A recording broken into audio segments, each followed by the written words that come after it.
शुरू करें और जो विषय हैं उसको मीडिया के सामने लाने के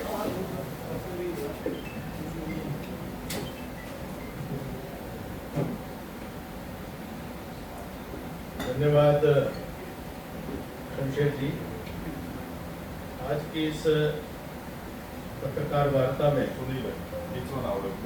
पार्टी का समूचा वरिष्ठ नेतृत्व जिसका परिचय श्रीमान शमशेर हरफ जी ने करवाया है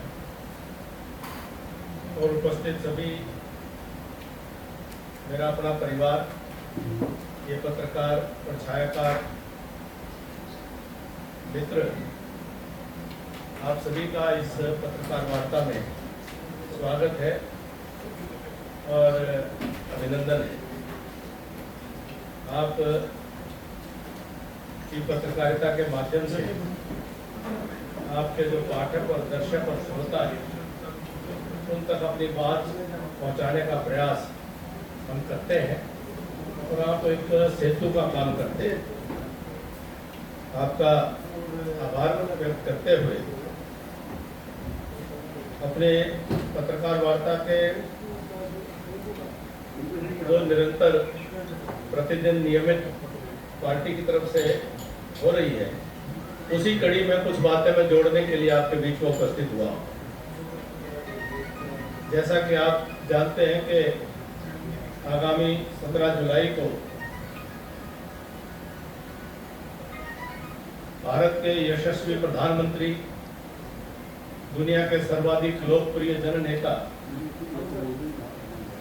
और पूरे विश्व में एक सर्वमान्य प्रभावशाली नेतृत्व के तौर पर जिन्होंने अपनी पहचान बनाई है,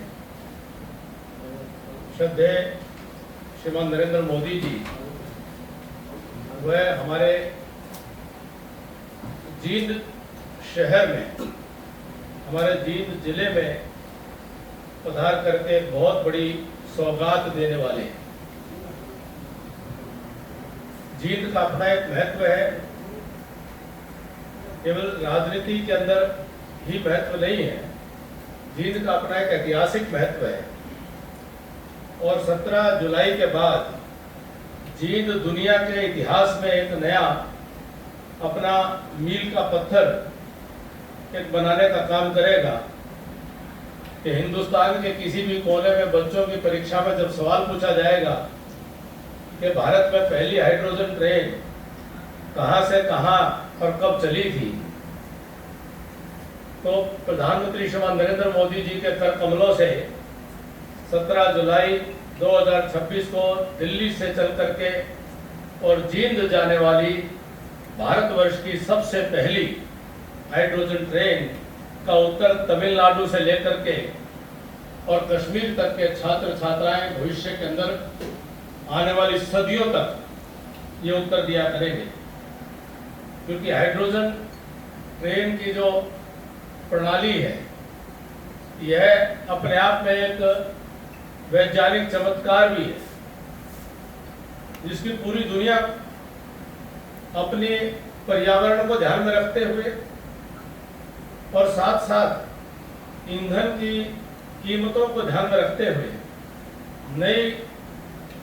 नई तकनीक के माध्यम से जो सामान्य जन के लिए पूरी दुनिया के अंदर ऐसा कौन सा फ्यूल हो सकता है जो स्थायी समाधान बने, पर्यावरण की दृष्टि से भी और खर्च की दृष्टि से भी, उसमें सबसे महत्वपूर्ण हाइड्रोजन के ऊपर पूरी दुनिया ने आस लगाई हुई है।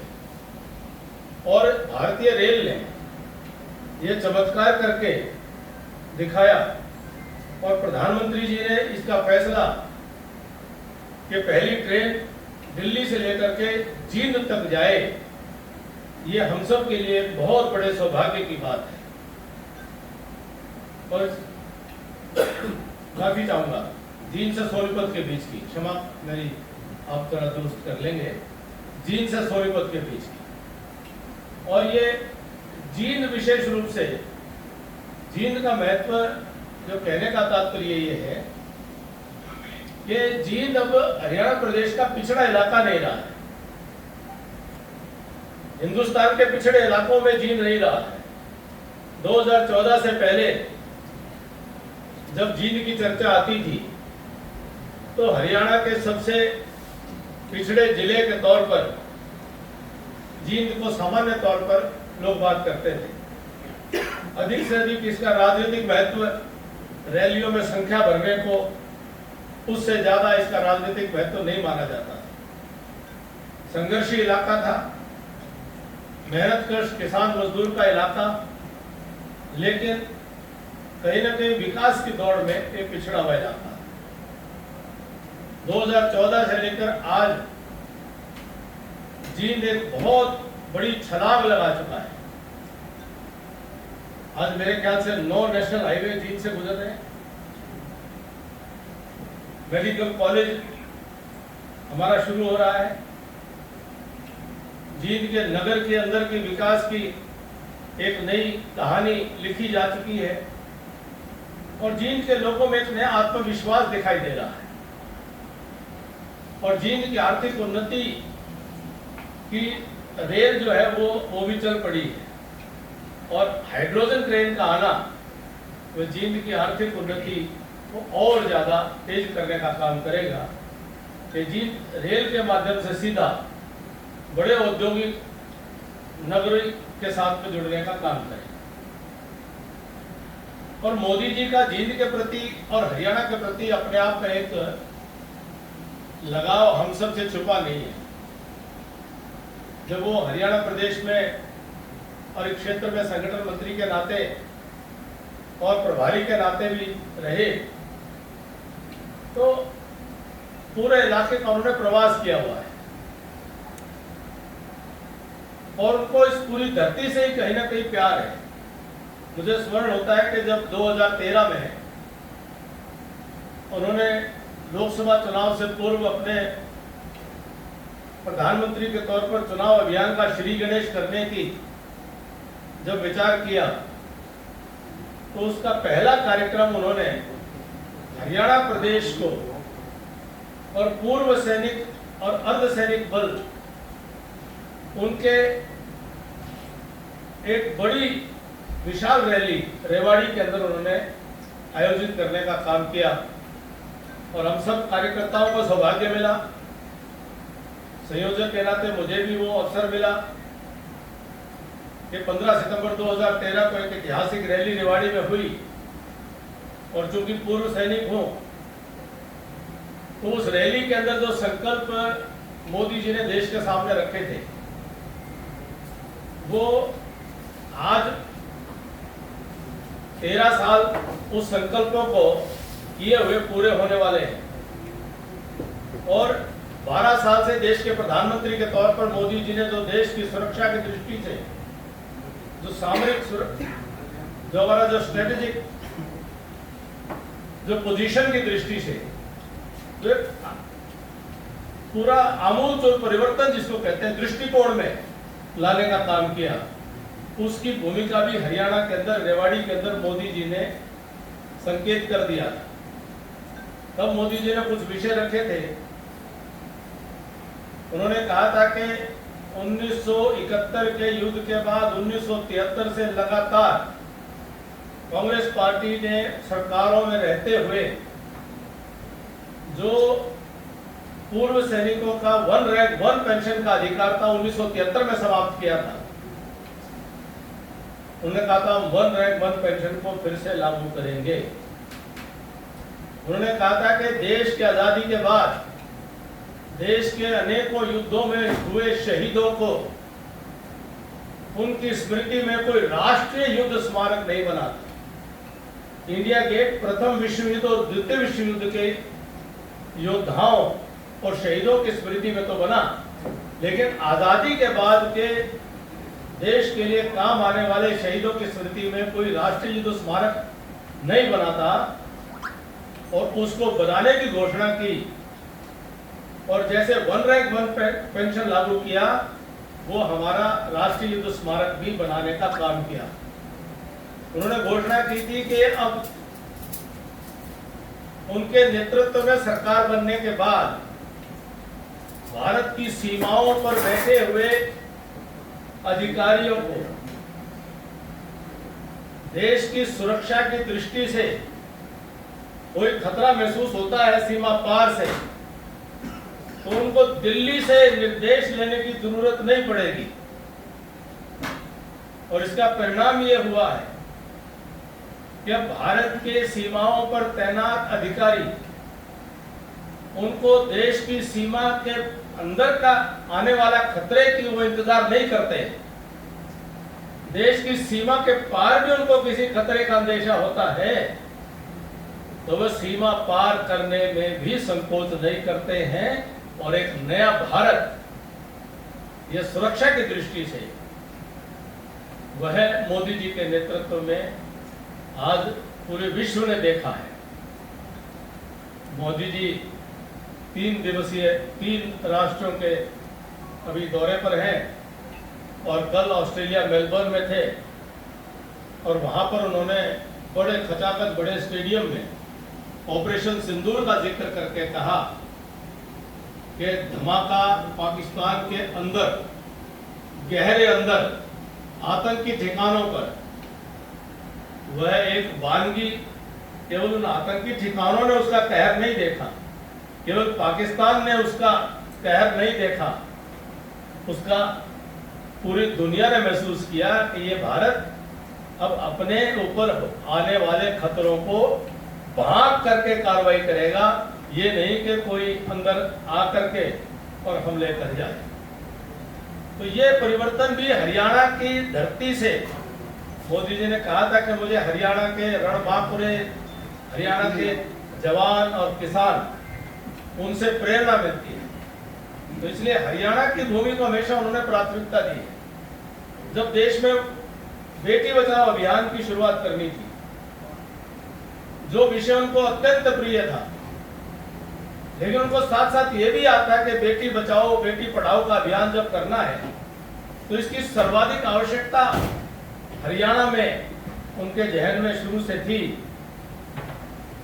और पानीपत से वो बेटी बचाओ बेटी पढ़ाओ का अभियान भी शुरू हुआ और जिसके दूरगामी परिणाम देश में भी आए और हरियाणा के अंदर भी एक बड़ा सोच में परिवर्तन ये मोदी जी के नेतृत्व के कारण से हमने महसूस किया है।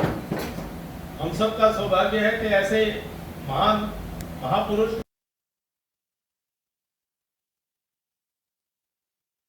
सरकार को लेकर के काम नहीं करते हैं, वो राष्ट्र निर्माण के संकल्प को लेकर के, और उनके संकल्प कोई एक चुनाव से दूसरे चुनाव के नहीं होते हैं। विकसित राष्ट्र का संकल्प 2047 का, ये कहते हुए कि हम होंगे नहीं होंगे, लेकिन ये देश 2047 तक जब भारत की आजादी का 100 वर्ष पूरे हों तो ये देश दुनिया के विकसित राष्ट्रों की श्रेणी में खड़ा हो, ऐसे संकल्पवान नेतृत्व जींद में आने वाले हैं। और आप सबका निश्चित तौर पर ये जो एक बहुत विशेष आयोजन हो रहा है, मोदी जी के स्वागत में पूरा जींद बड़े उत्साह में है। जींद के आसपास के इलाके चारों तरफ गांव-गांव में उनके आगमन को लेकर के बड़ा उत्साह है और बहुत ही शानदार और जानदार और बहुत भव्य और दिव्य कार्यक्रम हम सबको देखने को मिलेगा। केवल हम कार्यकर्ता ही उत्साहित नहीं है, बल्कि पूरी जनता उत्साहित है और आप सबके चेहरों को देख करके लग रहा है कि आप भी हमसे भी ज्यादा उत्साहित हैं।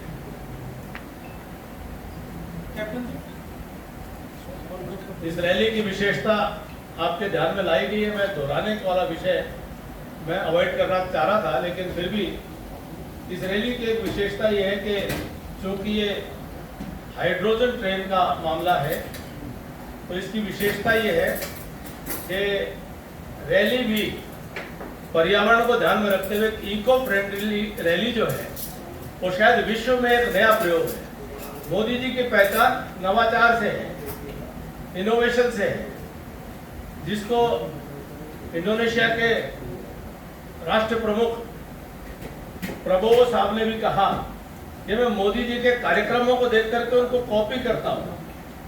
मोदी जी कुछ नया करते हैं, कुछ नया सोचते हैं। इस रैली को भी इको फ्रेंडली ये रैली हो, इस सोच के साथ सब लोग लगे हैं। बाकी जन सामान्य, क्योंकि जनता का इतना उत्साह है, हम जनता से भी अपील करते हैं कि आप भारी से भारी संख्या में आए। पर हमारा निवेदन आग्रह है आयोजक के नाते से कि आप इको फ्रेंडली साधनों से ही आए, ऐसा हम जनता से निवेदन करते हैं। बाकी जनता जनार्दन है, जनता मालिक है। हमारा प्रयास है कि ये पूरी तरह से इको फ्रेंडली रैली हो। मैंने अपना निवेदन प्रस्तुत किया। मेरा निवेदन है कि जो प्रश्न कोई आए तो वो अपने परिचय के साथ में आए, अपना नाम और अपना मीडिया के साथ में प्रश्न आए। आपके प्रश्नों का स्वागत है। कैप्टन जी, नाम और अपना मीडिया परिचय के साथ। एक करके करना भैया। कैप्टन जी, वेद प्रकाश पांचवा, रेवोल्यूशन इंडिया चैनल। सरकारी परियोजनाओं का उद्घाटन करने के लिए 1952 के बाद देश के प्रधानमंत्री दोबारा से जीत में आए और नरवाना और जींद जिले की सरकारी परियोजनाएं हैं। वहाँ के जो माननीय सांसद हैं, क्या प्रोटोकॉल के तहत उनको इन्वाइट किया जाएगा? ये सवाल सरकार से पूछना और बताएं। मलिक साहब, कैप्टन साहब, आपने अभी कहा था कि प्रधानमंत्री जी ने देश की सेना को छूट दे दी है कि भाई दूसरी जमीन से आता है तो आप पर्याप्त कार्रवाई के आदेश का इंतजार नहीं। थोड़ा आवाज माइक दे देंगे, इसलिए आप जैसे सीनियर को तो आगे बैठना चाहिए, जिसपे इतनी दूरियां मत बनाइए। नहीं, आपने अभी कहा था कि अब देश की सेना नया भारत है। हाँ, दूसरी सीमा से खतरा आता है तो सेना खुद कार्रवाई करती है, आदेश की जरूरत नहीं। जी जी। पिछले दिनों लोकसभा में पूरा मुद्दा उठा था, अब भी है कि अरुणाचल प्रदेश में चाइना हमारी जमीन पे लगातार कब्जा किया जा रहा है, लेकिन वहाँ पे एक कमांडर इन चीफ था, उसको आदेश ही नहीं मिले, ना प्राइम मिनिस्टर से ना डिफेंस। आपको मैं बता दूं, ये आप फेक न्यूज के आधार पर सवाल कर रहे हैं। ये फैक्ट चेक के अंदर मैंने खुद देख लिया है, आप इसको एक बार फैक्ट चेक करिएगा। ये जो वीडियो चलाया गया है, ये म्यांमार का वीडियो चला करके और कुछ लोगों ने इसको पोस्ट करके और इसको एक दुष्प्रचार करने की कोशिश की गई है। ये लोकसभा में भी मामला है। हाँ, गलवान घाटी का था सर वो, लेकिन फेक न्यूज के आधार पर है। सर गलवान घाटी का था, सुरेश सिसोदिया। वो गलवान घाटी के ऊपर तो जो आज चीन ने स्वीकार किया कि उनको बहुत सारे सैनिक गंवाने पड़े। हमारे सैनिकों ने, हमारे कर्नल साहब ने जिस बहादुरी का परिचय दिया और उनको वहां से खदेड़ा, और जो अरुणाचल प्रदेश का आपने जिक्र किया वो एक फेक वीडियो, वो फैक्ट चेक के अंदर प्रमाणित साबित हो चुकी है। Sir Rajesh Rana MX1 sir, आपने कहा है कि इको फ्रेंडली रैली होगी और आप इको फ्रेंडली व्हीकल से आएंगे, लेकिन जींद जिले के अंदर इतने व्हीकल नहीं है। तो जींद अब 9 हाईवेज के माध्यम से दूर तक अपनी पहुंच की क्षमता रखता है। अमनदीप जी,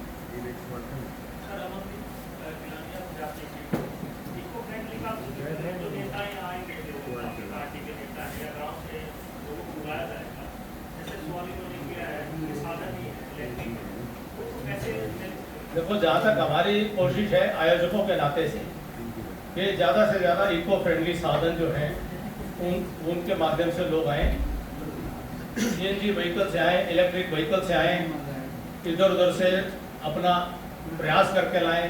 हम जनता जनार्दन से भी यही प्रार्थना करते हैं, क्योंकि देखो आना तो जनता ने है, आयोजकों का प्रयास है। अब जनता जनार्दन भी इस बात का ख्याल रखे। हमारा निवेदन है कि जो मोदी जी हैं वो एक पार्टी के बंधे हुए नहीं है, सरकार के। मोदी जी को अब हिंदुस्तान ही नहीं दुनिया के लोग प्यार करते हैं। उनको प्यार करने वाले, चाहने वाले, उनको सुनने की इच्छा रखने वाले लोग वो है, कोई रोक नहीं सकता, वो लाखों की संख्या में आ सकते हैं। इसीलिए हमारा उनसे निवेदन है कि कृपया करके इको फ्रेंडली साधनों से ही आए और मोदी जी के संकल्प को पूरा करने में सहयोग दें। चार्जिंग स्टेशन भी लगाए जाएंगे, जैसे गाड़ियां दूर से आएंगी, कोई गाड़ी बंद हो गई, जैसे इलेक्ट्रिक साधन है, तो चार्जिंग स्टेशन की व्यवस्था। ये समाज अपने तरीके से लगा हुआ है और समाज का कार्यक्रम है। समाज में अनेकों प्रकार के सहयोगी लोग रहेंगे, अनेकों प्रकार की सुविधाएं रहेंगी। तो ये तो बहुत सारी, कोई छबील लगा लेता है, कोई प्रसाद वितरण करता है, तो समाज का कार्यक्रम है, समाज का सहयोग मिलेगा। हाँ भाई, मेरा एक सवाल है कि इको फ्रेंडली रैली है, तो क्या पत्रकारों के लिए भी कोई ऐसी ही व्यवस्था होगी जो इतने सारे मीडिया कर्मी आएंगे? आप सभी से निवेदन है कि अपनी साइकिल की व्यवस्था करके साइकिल पर आए। जो पैदल आ सकते हैं पैदल आए, आप सभी से विनम्रता पूर्वक निवेदन है, एक साइकिल बाकी देना मीडिया चाहिए। के व्यवस्था मीडिया के सहयोगी तो ये अपनी व्यवस्था आपको बताएंगे। तो मैं आपकी बिरादरी का हूँ, मैं इसलिए थोड़ा आपसे इतनी बात कर लेता किसी हूँ। और का कोई सवाल? सर एक ठीक है, तो सर ये सवाल है, जैसे कि अब है ना अपने रेलवे स्टेशन पर काफी सारी चीजें ऐसी की जा रही है जो कि आर्टिफिशियल है, तो वो रैली के बाद में वो चीजें सारी की सारी उखाड़ दी जाएंगी। जैसे काफी सारे बड़े बड़े पेड़ वहाँ पे पौधे रखे गए हैं, वो रैली के बाद में उखाड़ दी जाएंगे या वहीं रहेंगे? रेलवे अधिकारियों से पूछा। कैप्टन साहब, अगला सवाल। कुछ मिनट